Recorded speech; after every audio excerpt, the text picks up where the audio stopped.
नमस्कार विद्यार्थी मित्रांनो, मी अपेक्षा पाटील तुम्हा सगळ्यांचं सूर्यकिरण अकॅडमी #कॉम्पिटिटिव्ह एक्झाम या एज्युकेशनल यूट्यूब चॅनलवर मनापासून स्वागत करते. आजच्या लेक्चरमध्ये मी तुम्हाला 2020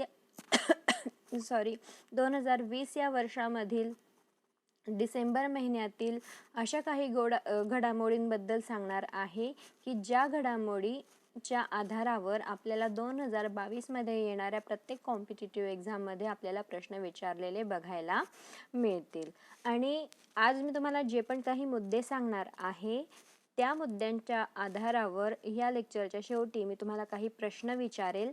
त्या प्रश्नांची तुम्ही उत्तरं खाली कमेंट बॉक्समध्ये मेन्शन करा. ते प्रश्न तुम्ही स्वतः सोडवण्याचा प्रयत्न करा, जेणेकरून तुम्हाला समजेल की तुम्ही जे पण काही अभ्यासताय, तुम्ही जे पण काही बघतायत ते तुमच्या कितपत लक्षात राहतं. आणि जर त्या एखाद्या प्रश्नाचं उत्तर तुम्हाला आलं नसेल, जमत नसेल, तर त्या पॉईंटवर तुम्ही परत व्हिडिओच्या मागे या, तो मुद्दा बघा आणि तो प्रश्न सॉल्व करा. अशाने तुमचा अभ्यास खूप चांगल्या प्रकारे होऊ शकेल.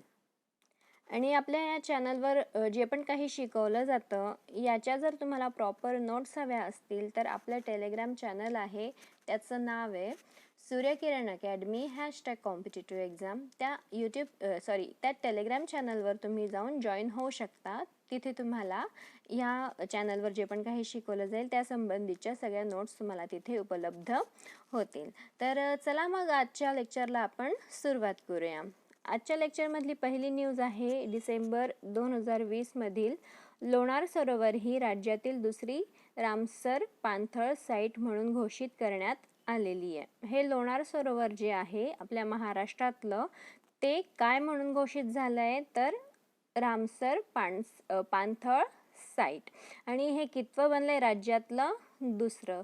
हे दुसरं आहे तर पहिलं कोणतं होतं, पहिली रामसर साईट कोणती होती ती सुद्धा आपल्याला माहिती पाहिजे. ती आपण पुढे बघूच. हे जे लोणार सरोवर आहे ही राज्यातील दुसरी तर देशातील 41वी रामसर पाणथळ साईट म्हणून घोषित करण्यात आली आहे. ती कोणी घोषित केली आहे? Ramsar convention on wetlands and secretariat Switzerland या आंतरराष्ट्रीय संस्थेने. आता आपण बघू की हा जो रामसर करार आहे तो आपल्याला काय सांगतो. हा रामसर करार आपल्याला सांगतो की हा रामसर करार आहे की इराणमधील रामसर हे एक शहर आहे. इराण हा एक देश आहे आणि त्या रामसर हे एक शहर आहे. आणि या शहरामध्ये 1971 मध्ये आंतरराष्ट्रीय परिषद पार पडली होती. या परिषदेमध्ये जागतिक स्तरावरील महत्त्वाच्या ज्या पाणथळ साईट असतात त्या घोषित करून या साईट्सचे संरक्षण आणि संवर्धन करावे.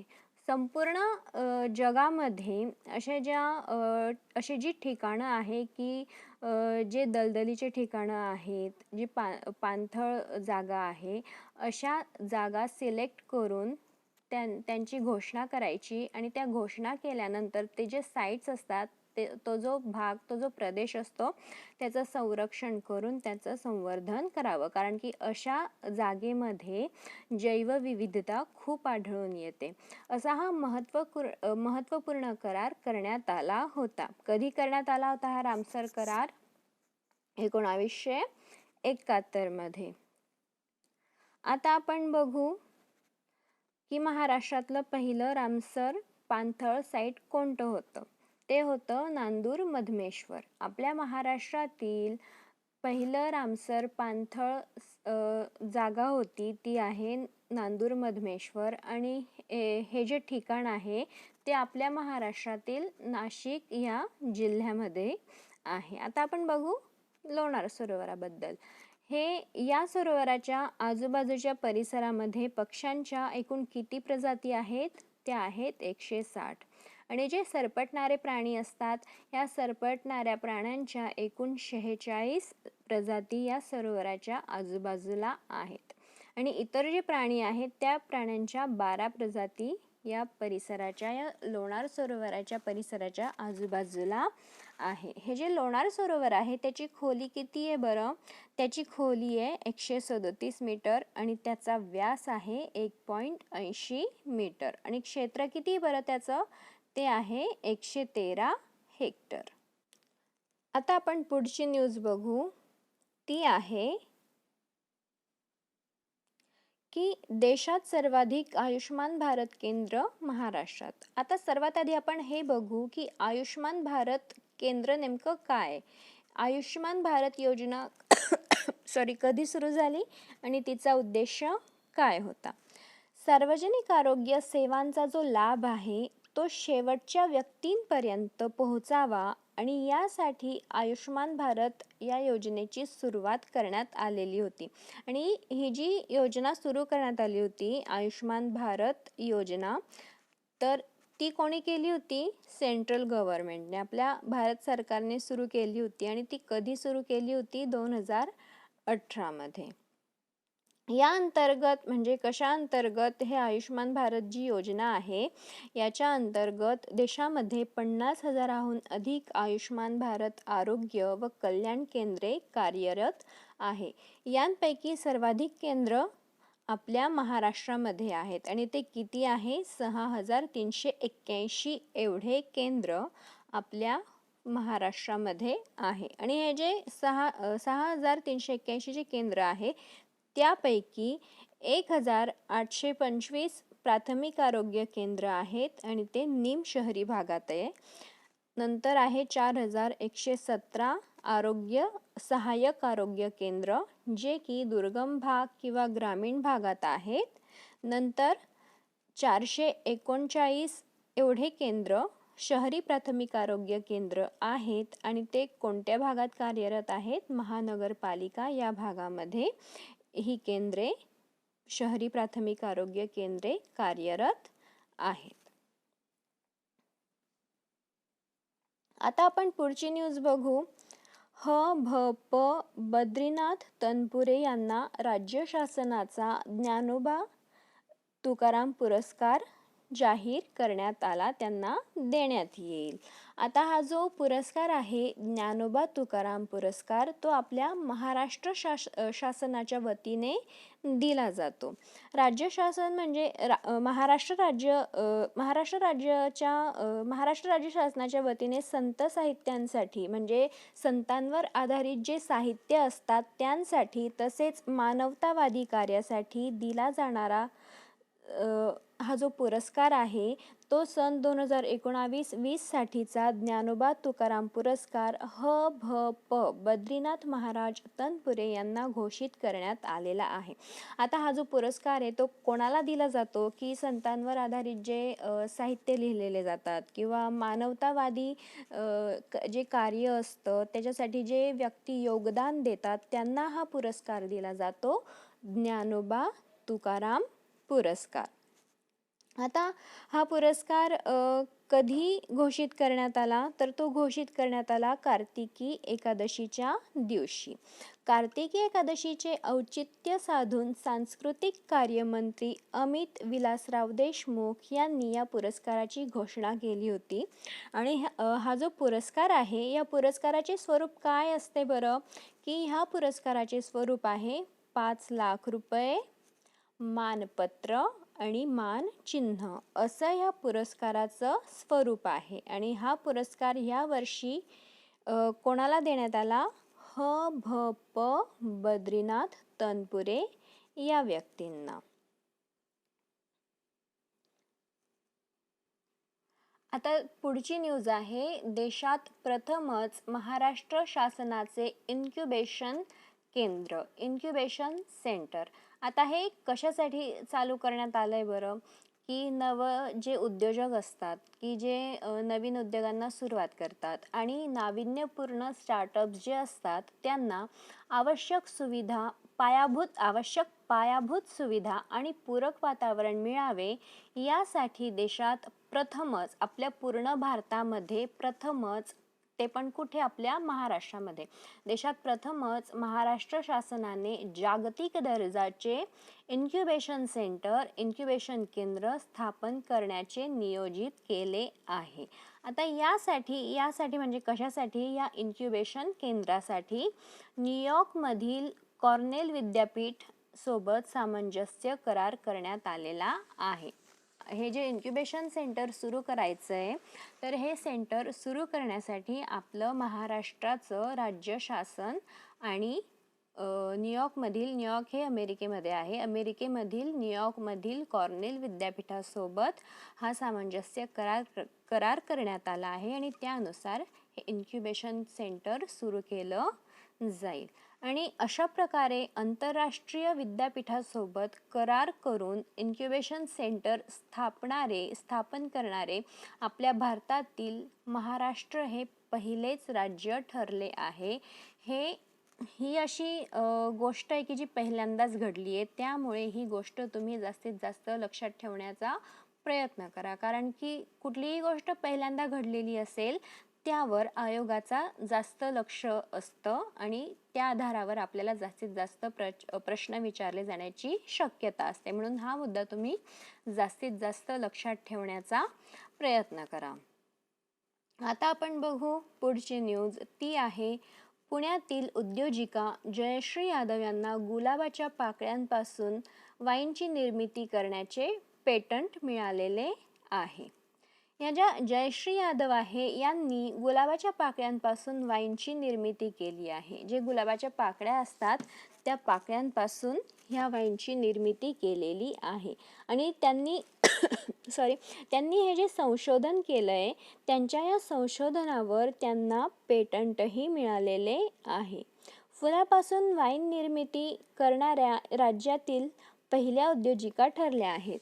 ह्या ज्या जयश्री यादव आहे यांनी जे फुलापासून वाईन निर्मिती केली आहे हे करणाऱ्या त्या आपल्या महाराष्ट्रातील पहिल्या उद्योजिका ठरल्या आहेत.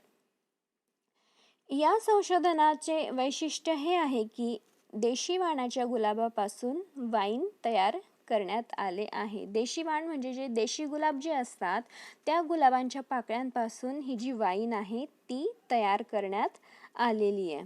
आणि 2017 पर्यंत आपलं जे राज्य आहे महाराष्ट्र राज्य, त्या राज्यामध्ये आपल्या महाराष्ट्र राज्यामध्ये फळांपासून तयार करण्यात येणाऱ्या ज्या वाईन्स होत्या त्या वाईनसाठीच परवानगी होती. पण आता मात्र हे जे संशोधन झालेलं आहे या संशोधनामुळे या नियमात बदल करण्यात आला आहे आणि आता फुलांपासून गुलाबाच्या फुलांच्या पाकळ्यांपासून पण वाईन बनवण्यासाठीची परवानगी देण्यात आलेली आहे.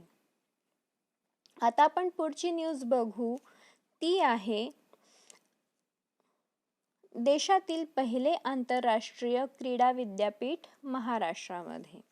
आता भरपूर अशा काही गोष्टी आहेत की त्या पहिल्यांदाच घडत आहेत आणि त्या आपल्या महाराष्ट्रामध्येच घडत आहेत, आपल्या महाराष्ट्राशी रिलेटेड आहेत अशा ह्या पहिल्या गोष्टी. म्हणून त्या तुम्ही अशा ज्या गोष्टी आहेत त्या जास्तीत जास्त लक्षात ठेवण्याचा प्रयत्न करा. असे जे प्रश्न आहेत ते आपल्याला एक्झाममध्ये जास्तीत जास्त विचारले जाण्याची शक्यता आहे. ही न्यूज पण तुम्ही जास्त लक्षात ठेवण्याचा प्रयत्न करा. महाराष्ट्रामध्ये आंतरराष्ट्रीय क्रीडा विद्यापीठ स्थापन करण्यात आले आहे. हे ऑलरेडी स्थापन झालेले आहे. हे विद्यापीठ सध्या शिवछत्रपती क्रीडा संकुल बालेवाडी जे पुण्यातील आहे येथे कार्यान्वित करण्यात येणार आहे व नंतरच्या कालावधीमध्ये या विद्यापीठाकरिता स्वतंत्र इमारत बांधण्यात येईल. आता हे जे विद्यापीठ आहे ते सध्याचं जे शिवछत्रपती क्रीडा संकुल आहे तिथे कार्यान्वित केलेलं आहे आणि येणाऱ्या भविष्य काळामध्ये ह्या क्रीडा विद्यापीठासाठी स्वतंत्र इमारत बिल्डिंग सुद्धा बांधण्यात येणार आहे. 2020-21च्या अर्थसंकल्पात या विद्यापीठाच्या स्थापनेची घोषणा करण्यात आलेली होती आणि येत्या शैक्षणिक वर्षापासून या विद्यापीठात प्रवेश आणि अभ्यासक्रमाला सुरुवात सुद्धा होणार आहे. यासाठी प्रत्येक अभ्यासक्रम म्हणजे कोणता अभ्यासक्रम? स्पोर्ट्स सायन्स, स्पोर्ट्स टेक्नॉलॉजी आणि स्पोर्ट्स कोचिंग अँड ट्रेनिंग हे जे अभ्यासक्रम आहे या प्रत्येक अभ्यासक्रमात 50 विद्यार्थी संख्या निश्चित करण्यात आली आहे. सध्या तरी 50 विद्यार्थी संख्या निश्चित करण्यात आलेली आहे, पण या विद्यापीठामध्ये विद्यार्थ्यांचा रिस्पॉन्स कसा भेटतो त्याच्या आधारावर विद्यार्थ्यांची संख्या अजून वाढवण्यात येऊ शकते भविष्यामध्ये. आता आपण बघू पुढची न्यूज, ती आहे गडचिरोली जिल्ह्यात ॲनिमियाचे प्रमाण कमी करण्यासाठी गुणसंवर्धित तांदूळ. महाराष्ट्र राज्यातील ॲनिमियाचे प्रमाण कमी करण्यासाठी सार्वजनिक वितरण व्यवस्थेमार्फत पोषण तत्व गुणसंवर्धित तांदूळ वितरित करण्याची योजना गडचिरोली जिल्ह्यातील कोंढा तालुका, कुरखेडा तालुका आणि भामरागड तालुका यात राबवण्यात येणार आहे. या राज्यातील म्हणजे आपल्या महाराष्ट्र राज्यातील ॲनिमियाचे प्रमाण कमी करण्यासाठी सद्यस्थितीत लोहयुक्त गोळ्या देणे इत्यादी पर्यायाने सरकारमार्फत ॲनिमियाचे जे प्रमाण आहे ते नियंत्रित करण्याचा प्रयत्न होत आहे. आता ही ॲनिमिया हा जो आजार आहे तो एक गंभीर स्वरूपाचा आहे, कारण की हा जो ॲनिमिया आहे तो भरपूर स्त्रियांमध्ये आढळून येत असतो. त्यामुळे ह्या ॲनिमियावर मात करण्यासाठी भरपूर अशा शाळांमध्ये पण विद्यार्थिनींना लोहयुक्त गोळ्या देण्यात येतात, परंतु त्याला आणखी काही वेगळ्या पुरवठा व्यवस्थेची आवश्यकता आहे. म्हणून हा जो त्यांनी उपक्रम राबवायचं निश्चित केलं आहे, ते त्याला कशासाठी केलं आहे की याला अजून काही पूरक आणखी काही व्यवस्था पाहिजे, म्हणून त्यांनी हा नवीन उपक्रम सुरू करण्याचं ठरवलेलं आहे. तो प्रकल्प म्हणजे कोणता की ॲनिमियाचे प्रमाण कमी करण्यासाठी गुणसंवर्धित जो तांदूळ आहे तो ह्या 2 जिल्ह्यामध्ये वाटतील, या तालुक्यांमध्ये हा उपक्रम राबवतील. आणि जर हा उपक्रम तिथे सक्सेसफुल झाला तर आपल्या पूर्ण महाराष्ट्रामध्ये पण अशा प्रकारचा गुणसंवर्धित तांदूळ ॲनिमियाचं प्रमाण कमी करण्यासाठी वाटला जाऊ शकतो. पुढची न्यूज आहे लेटर टू मदर पुस्तकाचे राज्यपाल भगतसिंह कोश्यारी यांच्या हस्ते प्रकाशन झालेले आहे. हे जे भगतसिंह कोश्यारी आहे ते आपल्या महाराष्ट्राचे राज्यपाल आहेत आणि त्यांनी एका पुस्तकाचं प्रकाशन केलं आहे, त्याचं नाव आहे लेटर टू मदर. आता आपण बघू की हे पुस्तक नेमकं काय. सक्षी भाव हे गुजराती भाषेतील पुस्तक असून त्याचे लेखक कोण होते ते आपल्या भारत देशाचे पंतप्रधान नरेंद्र मोदी होते. हे पुस्तक जे आहे ते 2014 मध्येच प्रकाशित करण्यात आलं होतं आणि या पुस्तकामध्ये ना पंतप्रधान नरेंद्र मोदी यांचे माता जननीसाठी असलेले जे उत्कट प्रेम आणि आदर आहे त्या आदर असलेल्या विलक्षण भावना या पुस्तकामध्ये समाविष्ट आहेत. आणि साक्षी भाव हे जे पुस्तक आहे या पुस्तकाचे इंग्रजीत रूपांतर केले भावना सुमया या व्यक्तींनी. भावना सुमया यांनी आणि या पुस्तकाच्या त्यांनी पुस्तक इंग्रजीत रूपांतर केलंय. साक्षी भाव या पुस्तकाचं जे पुस्तक ऑलरेडी गुजरातीमध्ये होतं त्याचं रूपांतर इंग्रजीमध्ये केलंय भावना सुमया यांनी. त्याचं इंग्लिश जे पुस्तक आहे त्याचं इंग्रजी अनुवादाचं जे पुस्तक आहे त्याचं नाव आहे लेटर टू मदर. आणि या पुस्तकाचे डिसेंबर 2020 मध्ये महाराष्ट्राचे राज्यपाल भगतसिंह कोश्यारी यांच्या हस्ते प्रकाशन करण्यात आलेले आहे. आता आपण पुढची न्यूज बघू, ती आहे फेसबुकच्या लिब्रा ऐवजी आता डायम. फेसबुकच्या लिब्रा क्रिप्टोकरन्सीला नियामक मान्यता मिळवण्यासाठी डायम म्हणून पुनर्निर्मित करण्यात आले आहे. लिब्रा प्रकल्प चालवणाऱ्या स्वतंत्र संस्थेचे नाम सुद्धा या अंतर्गत बदलण्यात आले आहे. ही जी संस्था होती जी लिब्रा प्रकल्प चालवत होती तिचं नाव आता काय ठेवण्यात आलेलं आहे, डायम असोसिएशन असे त्याचे नाव करण्यात आलेले आहे. डायम हा एक लॅटिन शब्द आहे आणि त्याचा अर्थ काय होतो की दिवस. लॅटिन हा एक डायम हा एक लॅटिन शब्द असून त्याचा अर्थ होतो दिवस. आता हे जे लिब्रा क्रिप्टोकरन्सी आहे, या लिब्रामुळे सरकारद्वारे चालवल्या जाणाऱ्या पारंपरिक आर्थिक यंत्रणा ज्या होत्या त्यांना धोका निर्माण होण्याची शक्यता वर्तवण्यात येत होती. म्हणून हा जो निर्णय आहे तो घेण्यात आलेला आहे. फेसबुकच्या लिब्राच्या ऐवजी आता काय वापरात येईल? डायम हे एक क्रिप्टोकरन्सी. आता आपण बघू पुढील न्यूज, ती आहे डिजिटल सक्षम कार्यक्रम. 17व्या जागतिक MSME शिखर परिषदेचे आयोजन डिसेंबर 2020 मध्ये करण्यात आले होते. आणि ही जी शिखर परिषद आयोजित करण्यात आली होती, या परिषदेमध्ये या कार्यक्रमाची घोषणा करण्यात आली होती. कोणता कार्यक्रम? डिजिटल सक्षम कार्यक्रम. आणि ही जी परिषद होती, या परिषदेचे आयोजन कोणी केले होते? MSME मंत्रालय. MSME म्हणजे मायक्रो, स्मॉल आणि मीडियम एंटरप्राइजेस. याचं जे मंत्रालय आहे त्या मंत्रालयाने आणि कॉन्फेडरेशन ऑफ इंडियन इंडस्ट्री, त्याचा शॉर्ट फॉर्म आहे CII.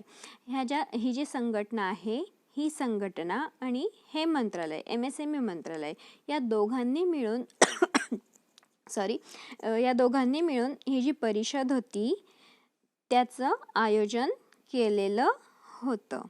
कोणती परिषद? जागतिक MSME शिखर परिषद. आणि ही जी परिषद होती ती कितवी होती? तर ती परिषद होती 17वी.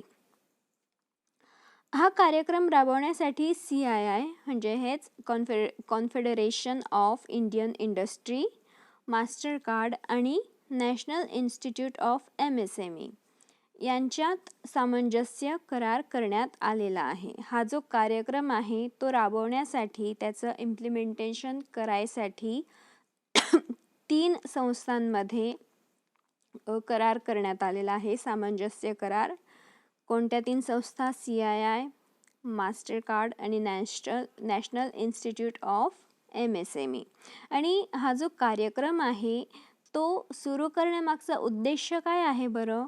की डिजिटल टेक्नॉलॉजी जी आहे ती अंगीकृत करून MSMEचे सक्षमीकरण करणे, हा जो उद्देश आहे तो हा कार्यक्रम सुरू करण्यामागचा आहे. या कार्यक्रमाचा फायदा कोणाला होणार आहे? हा जो कार्यक्रम आहे त्याचा फायदा 7 राज्यांमधील जी 25 शहरं आहे, या 25 शहरांमधील 3 लाखच्या वरती जे MSME आहे त्यांना या उपक्रमाचा फायदा होणार आहे. आता आपण बघू NIMSMEची स्थापना कधी झाली. ती झाली होती 1962ला आणि त्याचं हेडक्वार्टर कुठे आहे? हैदराबादला. आणि हे जे NIMSME आहे त्याचं मूळ स्वरूपात 1960ला स्थापना करण्यात आली होती आणि ती दिल्लीत करण्यात आली होती. आणि त्याचं नाव त्यावेळेला काय होतं? Central industrial extension training institute, CIETI म्हणून ही जी स्थापना होती या NIMSMEची करण्यात आलेली होती. आणि मग त्यांचं नंतर नामांतरण काय करण्यात आलं होतं? NIMSME.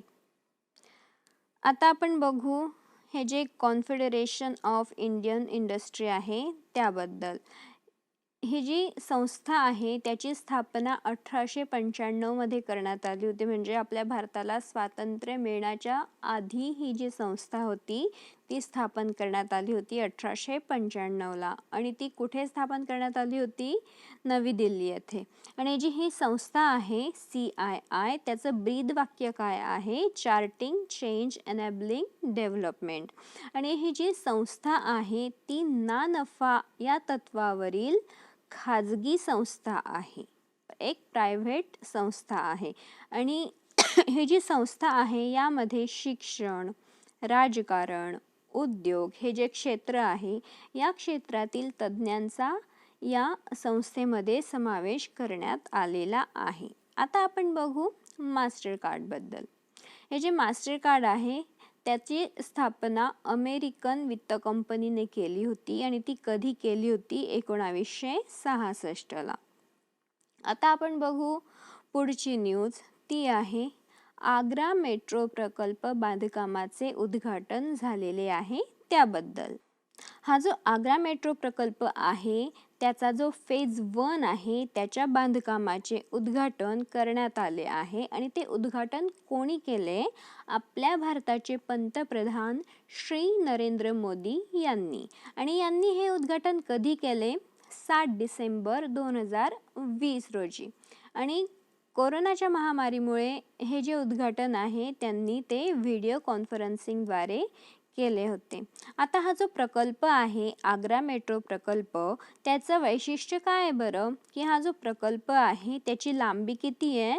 29.4 किलोमीटर. आणि हा जो प्रकल्प आहे याची जी लांबी आहे 29.4 किलोमीटर यामध्ये 2 मेट्रो कॉरिडॉरचा समावेश आहे. पहिला कॉरिडॉर सिकंदरा ते ताजपूर्व गेट कॉरिडॉर एवढा आहे आणि त्याची लांबी किती आहे? सिकंदरा ते ताजपूर्व गेट कॉरिडॉरची 14 किलोमीटर. दुसरा कॉरिडॉर कोणता आहे? दुसरा मेट्रो कॉरिडॉर आहे आग्रा कॅन्ट ते कालिंदी विहार कॉरिडॉर. आणि हा जो कॉरिडॉर आहे त्याची लांबी आहे 15.40 किलोमीटर. आणि हा जो संपूर्ण प्रकल्प आहे त्याच्यासाठी खर्च किती करण्यात आलेला आहे? 8,379.62 कोटी रुपये एवढा. आता आपण पुढची न्यूज बघू. ती आहे कोइलवार पुलाचे उद्घाटन. कोइलवार नावाचा एक पूल आहे आणि त्याचं उद्घाटन करण्यात आलेलं आहे.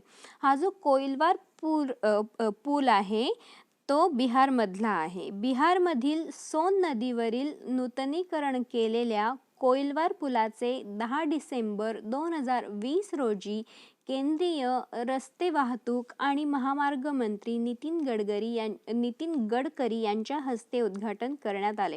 म्हणजे हा जो पूल होता तो खूप आधीपासून बांधलेला होता, पण त्याची जी स्थिती होती त्या पुलाची ती डॅमेज होती आणि त्या डॅमेज पुलाचं नूतनीकरण करण्यात आलं आणि त्या खराब अवस्थेतील पुलाचं नवीन नूतनीकरण करण्यात आल्यानंतर ह्या पुलाचे म्हणजे कोइलवार पुलाचे उद्घाटन करण्यात आलंय.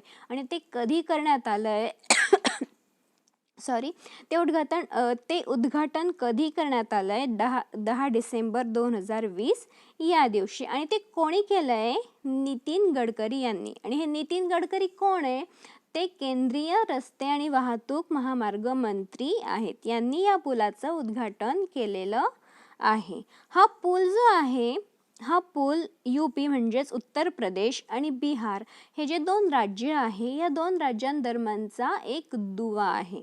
ह्या पुलामुळे राष्ट्रीय महामार्ग क्रमांक 30 आणि राष्ट्रीय महामार्ग क्रमांक 922 वरील जो वाहतुकीचा ताण आहे तो कमी होण्यास मदत होणार आहे. कोणत्या पुलामुळे? या कोइलवार या पुलामुळे. आणि हा जो पूल होता तो आपला भारत जे स्वातंत्र्य झालं त्याच्या आधीपासूनचा हा पूल होता. 1962 ते 1900 ह्या दरम्यानचा जो कालावधी होता ह्या काळातील हा पूल भारतातील सर्वात लांब पूल म्हणून ओळखला जात होता. आणि हा जो पूल होता याचे उद्घाटन कोणी केले होते? याचे उद्घाटन भारताचे तत्कालीन जे व्हाईसरॉय होते एल्गिन यांनी या पुलाचे उद्घाटन केलेले होते. अशा प्रकारे आपण काही असे मुद्दे बघितले की जे 2020 मधील डिसेंबर महिन्यामध्ये घडले की जे आपल्याला एक्झाम पॉईंट ऑफ व्ह्यू महत्त्वाचे होते. आता हे जे आपण पॉईंट बघितले त्यावर आधारित आपण काही प्रश्न बघू. पहिला प्रश्न बघू आपण, तो आहे महाराष्ट्रातील कोणत्या जिल्ह्यात ॲनिमियाचे प्रमाण कमी करण्यासाठी गुणसंवर्धित तांदूळाचे वितरण होणार आहे? पहिलं ऑप्शन आहे सिंधुदुर्ग, दुसरं ऑप्शन आहे चंद्रपूर, तिसरं ऑप्शन आहे गडचिरोली आणि चौथं ऑप्शन आहे रत्नागिरी. तर तुम्ही खाली कमेंट बॉक्समध्ये सांगा की कोणतं उत्तर योग्य आहे या प्रश्नासाठीचं. दुसरा प्रश्न आहे लेटर टू मदर हे जे पुस्तक आहे या पुस्तकाचे प्रकाशन कोणाच्या हस्ते करण्यात आले? कोणाच्या हस्ते करण्यात आले? भगतसिंह कोश्यारी, उद्धव ठाकरे, बिपिन रावत की नरेंद्र मोदी? तिसरा प्रश्न बघू आपण, तो आहे देशातील पहिले आंतरराष्ट्रीय क्रीडा विद्यापीठ कोणत्या राज्यात स्थापण्यात आले? पहिलं ऑप्शन आहे तेलंगणा, दुसरं ऑप्शन आहे महाराष्ट्र, तिसरं ऑप्शन आहे केरळ, चौथा ऑप्शन आहे हरियाणा. आता आपण नंतरचा आणि शेवटचा प्रश्न बघू, तो आहे नांदूर मध्यमेश्वर हे महाराष्ट्रातील ठिकाण महाराष्ट्रातील कितवे रामसर पाणथळ ठिकाण म्हणून नोंदवण्यात आले आहे? पहिले, दुसरे, तिसरे की चौथे? अशा प्रकारे आज आपण हे जे लेक्चर होतं डिसेंबर महिन्यातील चालू घडामोडींबद्दलचं, ते आपण आज अभ्यासलं. जर तुम्हाला हे लेक्चर आवडलं असेल तर माझ्या या व्हिडिओला लाईक करा आणि शेअर करा, जेणेकरून तुमच्या इतर मित्रांना पण माझ्या या व्हिडिओची मदत होऊ शकेल. आणि तुम्हाला हे लेक्चर कसं वाटलं ते तुम्ही खाली कमेंट बॉक्समध्ये पण सांगू शकता. आणि हे जे प्रश्न विचारले त्याचे उत्तरं पण तुम्ही खाली कमेंट बॉक्समध्ये सांगू शकता. आणि तुम्ही माझ्या या चॅनलवर आपल्या या चॅनलवर जर नवीन असाल तर आपल्या या चॅनलला सबस्क्राईब करा, शेजारील बेल आयकॉन प्रेस करा आणि ऑल नोटिफिकेशन सेट करा, जेणेकरून मी याच्या पुढे जे पण काही इन्फॉर्मेटिव्ह लेक्चर अपलोड करेल त्याचं नोटिफिकेशन तुमच्यापर्यंत पोहोचू शकेल.